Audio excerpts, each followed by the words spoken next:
혹시 어젯밤에 꾼 꿈 기억나세요? 가끔은 정말 기이하고 이게 대체 무슨 뜻일까 싶은 이야기들이 펼쳐지잖아요.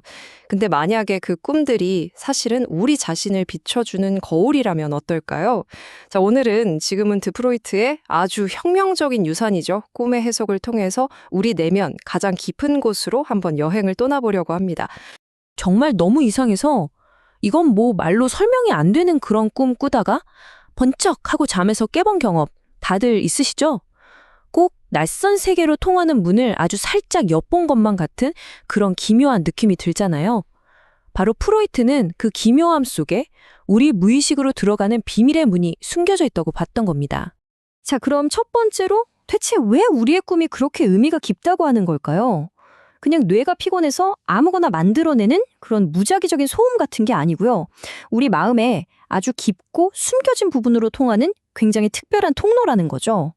뭐랄까, 마치 잠든 사이에 우리한테만 배달된 암호로 가득 찬 편지 같다고 할까요? 네, 프로이트에 따르면 바로 그거예요. 우리의 꿈은요, 비밀 메시지입니다. 상징이라는 아주 독특한 언어로 쓰여서 우리 마음 가장 깊은 곳, 바로 그 무의식에서부터 온 편지 같은 거죠.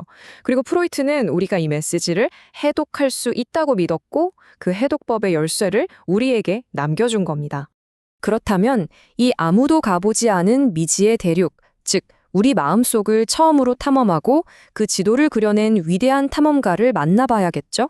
네, 바로 지그문트 프로이트입니다. 프로이트가 어떤 사람이냐면요. 19세기 오스트리아의 의사이자 심리학자였어요. 우리가 지금도 많이 쓰는 정신분석학을 창시했고요. 무엇보다 무의식이라는 개념을 세상에 널리 알린 장본인이죠. 그의 이론은요, 정말이지 밤하늘에 없던 별자리를 새로 그려놓은 것처럼 인간의 정신세계에 대한 우리의 이해를 완전히 그리고 영원히 바꿔놓았다고 할 수 있습니다. 이게 프로이트의 가장 유명한 말이죠. 꿈의 해석은 무의식의 활동을 아는 왕도다. 여기서 왕도라는 게 뭐냐면요, 그냥 지름길 이런 게 아니에요. 가장 확실하고 어쩌면 유일한 길이라는 아주 강한 선언인 거죠. 우리 내면의 가장 깊은 진실로 향하는 바로 그 길이요. 그리고 마침내 1900년, 그는 20세기를 통째로 바꿀 한 권의 책, 바로 꿈의 해석을 세상에 내놓습니다. 이 낡아 보이는 책 한 권요, 그 후 100년 동안 심리학은 물론이고 살바도르 달리의 초현실주의 그림부터 우리가 지금 보는 영화에 이르기까지 정말 우리 문화 전체에 어마어마한 파장을 일으키게 됩니다. 근데 진짜 놀라운 사실이 뭔지 아세요?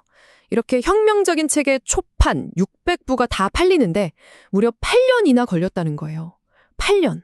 이게 뭘 의미하겠어요? 그의 아이디어가 당시 사람들한테는 정말 너무나 낯설고 또 충격적이었다는 거죠.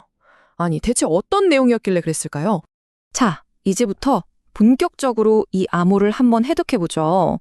우리 마음은 대체 어떤 방식으로 가장 깊숙한 비밀들을 꽁꽁 암호화해서 이 꿈이라는 메신저를 통해 우리에게 보내는 걸까요? 프로이트는 꿈에 세 가지 아주 핵심적인 특징이 있다고 봤습니다. 첫 번째가 바로 왜곡이에요. 현실의 인물이나 장소가 막 기괴하게 뒤섞여서 나타나는 거 경험해 보셨죠? 바로 그겁니다. 두 번째는 상징성인데요. 예를 들어 꿈에 뱀이 나왔다고 해서 진짜 뱀이 아니라 유혹이나 치유 같은 전혀 다른 의미를 나타내는 상징일 수 있다는 거죠. 그리고 마지막으로 가장 중요한 소망 충족. 이건 말 그대로 현실에서는 이룰 수 없는 욕망을 꿈속에서라도 안전하게 이루어보는 그런 기능이라고 할 수 있습니다. 근데 여기서 딱 궁금한 게 생기죠. 아니 대체 왜? 무의식은 왜 이렇게 복잡하게 꼬아서 수수께끼를 내는 걸까요? 그냥 시원하게 말해주면 안 되는 건가요?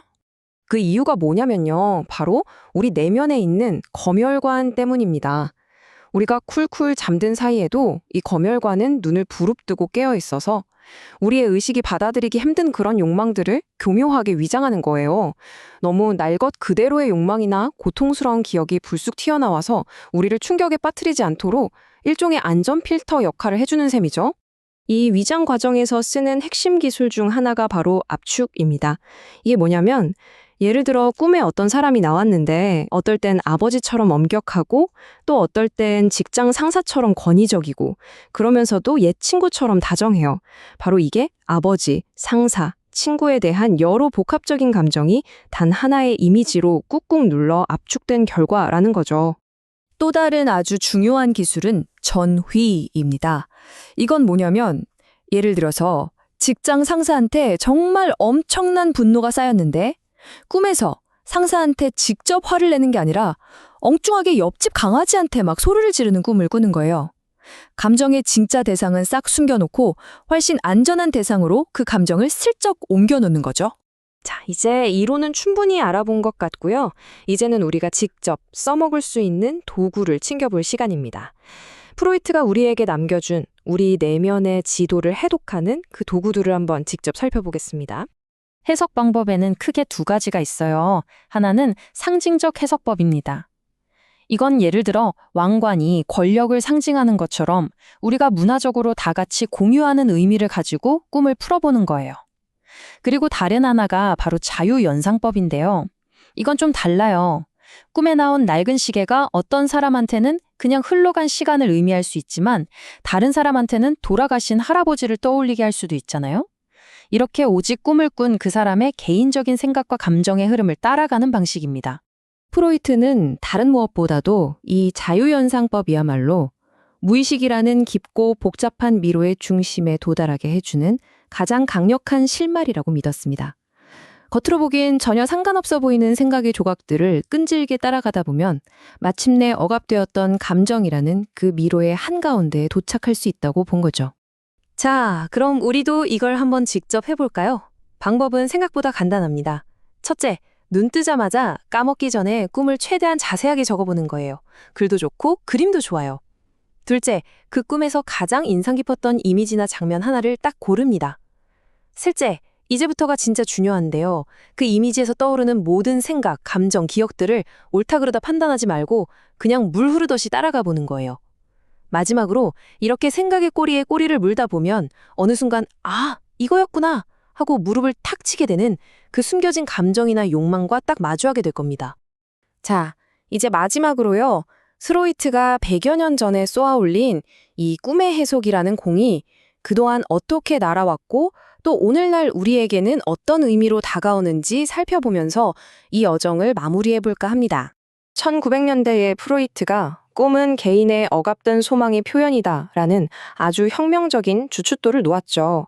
그러자 그의 제자였던 칼 융이 그 위에 인류 전체가 공유하는 집단무의식이라는 개념으로 기둥을 세웁니다. 그리고 시간이 흘러서 1980년대에는 꿈 분석이 마음의 상처를 치유하는 중요한 도구로 쓰이게 됐고요.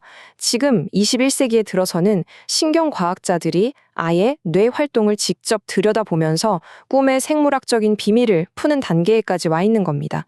하지만 이 모든 여정의 시작점에는 언제나 프로이트가 있습니다. 기술이 아무리 발전하고 이론이 계속 변해도 그의 가장 위대한 유산만큼은 변하지 않는 것 같아요. 바로 이거죠. 우리 내면 세계에도 분명한 목소리가 있다는 사실, 그리고 꿈이야말로 우리가 그 목소리에 귀 기울이는 법을 배울 수 있는 교실이라는 것을 우리에게 처음으로 알려준 사람이라는 점입니다. 자, 이렇게 많은 이야기들을 나눴지만 결국 우리에게 남는 가장 중요한 질문은 딱 하나입니다. 그리고 이 질문은 이제 여러분 자신에게 던져야 할 질문이기도 하고요. 오늘 밤 여러분의 꿈은 과연 여러분에게 무엇을 말하려고 하는 걸까요?